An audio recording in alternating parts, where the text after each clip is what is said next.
হে আল্লাহ, একমাত্র আপনার কাছেই আমি আমার দুর্বলতার কথা জানাচ্ছি, এবং একমাত্র আপনার কাছেই আমি আমার অভাবের কথা জানাচ্ছি, এবং মানুষের নিকট আমার অসম্মানের কথা একমাত্র আপনাকেই বলছি। হে আরহামার রাহিমিন, আপনিই তো প্রতিটি দুর্বল ব্যক্তির রব, এবং আপনিই আমার রব। আপনি কার কাছে আমাকে ছেড়ে দিলেন? এমন অচেনা মানুষদের কাছে যারা আমার ক্ষতি করতে চায়, নাকি এমন শত্রুর কাছে যাকে আপনি আমার চেয়ে অধিক শক্তি দিয়েছেন?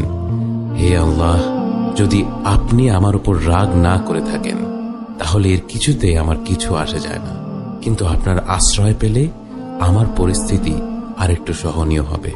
হে আল্লাহ, আমি আপনার চেহারার নূরের কাছে আশ্রয় চাই, যা সব অন্ধকারকে উজ্জ্বল করে দিয়েছে, যা দুনিয়া এবং আখিরাতের সব বিষয়ের সংশোধক। আল্লাহ, আপনার রাগ এবং অসন্তুষ্টি থেকে আমি রেহাই চাই।